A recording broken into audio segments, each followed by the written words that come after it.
4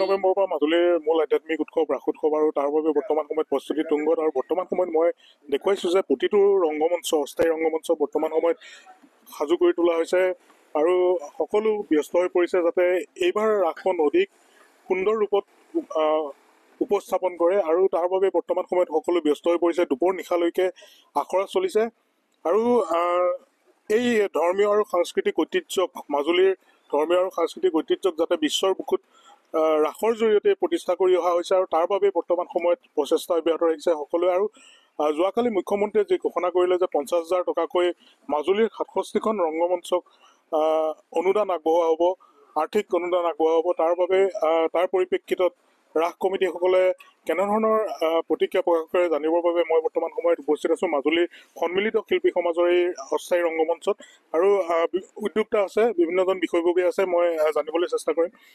মুখ্যমন্ত্ৰীগৰাকীয়ে কালি ঘোষণা কৰিছে 50,000 টকাকৈ আৰ্থিক অনুদানৰ বিষয়ে জনাইছে, কি ক'ব? প্ৰথমে আপোনালোকক ধন্যবাদ দিছোঁ। মই নিউজ 18 আছামৰ যোগেদি সমূহ অসমবাসীলৈ শাৰদীয় শুভেচ্ছা জ্ঞাপন কৰিছোঁ। আমি মাজুলী শ্ৰী শ্ৰীকৃষ্ণৰ ৰাসলীলা প্ৰতি বছৰে উদযাপন কৰি আহিছোঁ।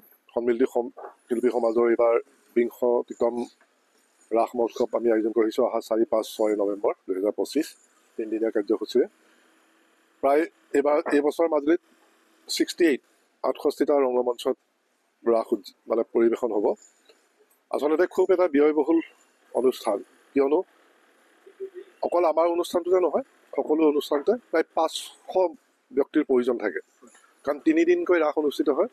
অভিনেতা অভিনেত্ৰীসকলো 3 দিনৰ বাবে 3টা ছিটেই প্ৰয়োজন হয়। গতিকে তেনেধৰণে আমাৰ বহুত কলা কুশলী একদম খাদ্যলৈকে সাজ পোছাকৰ পৰা মেকআপৰ পৰা ধৰি আপুনি গেটৰলৈকে ধৰি সকলো কলা কুশলী ধৰিলে আমি প্ৰায় 500ৰ প্ৰয়োজন হয়। গতিকে এটা ব্যয়বহুল অনুষ্ঠান। আৰু আপোনালোকে মন কৰিছে আমাৰ অস্থায়ী মঞ্চ, অস্থায়ী প্ৰেক্ষাগৃহ, আমাৰ স্থায়ী প্ৰেক্ষাগৃহৰ নিৰ্মাণ কাৰ্য চলি আছে, সেইকাৰণে আমি অস্থায়ীতে কাম আমি উদযাপন কৰি আহিছোঁ ৰাসলীলা।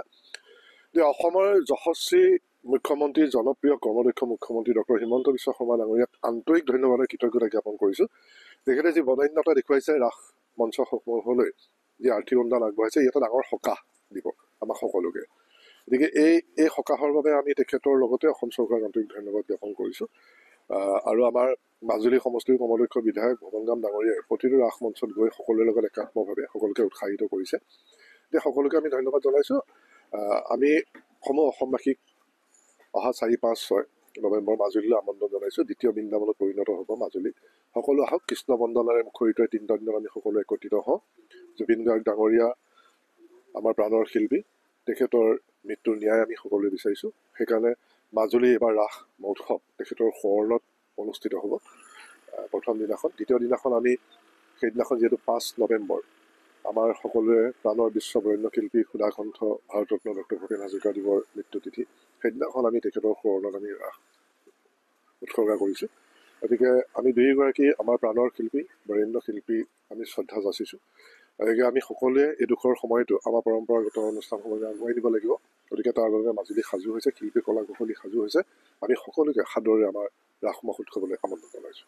ধন্যবাদ জনাইছোঁ। আৰু বৰ্তমান সময়ত দেখুৱাইছোঁ যে সকলো ব্যস্ত হৈ পৰিছে এই ৰংগমঞ্চ নিৰ্মাণ কাৰ্যত আৰু তাৰ সমান্তৰালভাৱে দৈনিক দুপৰ নিশালৈকে আখৰাত ব্যস্ত হৈ পৰিছে শিল্পী কলা কুশলী সকলো। আৰু মাজুলীৰ শৰৎকালৰ মূল আধ্যাত্মিক উৎসৱ ৰাস উৎসৱৰ জৰিয়তে বহু কষ্টৰে নিজৰ গাঁঠিৰ ধন ভাঙি বহু ৰাস মঞ্চই এই ৰাস উদযাপন কৰি আহিছে। আৰু এইবাৰো 4, 5, 6 নৱেম্বৰ যিহেতু ৰাস অনুষ্ঠিত হ'ব, তাৰ বাবে সকলোৱে ইতিমধ্যে কৰ্মত তেওঁলোক ব্যস্ত হৈ পৰিছে।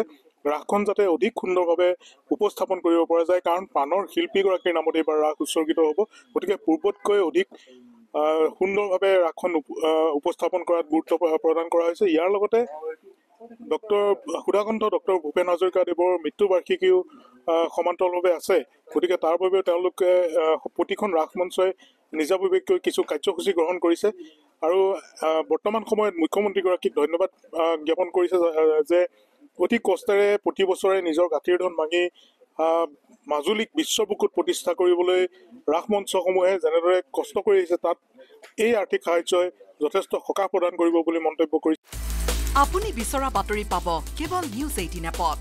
নিউজ 18 এপ ডাউনলোড কৰিবলৈ স্ক্যান কৰক এই QR code. Google Play Store তো পাব এই নিউজ 18 এপ।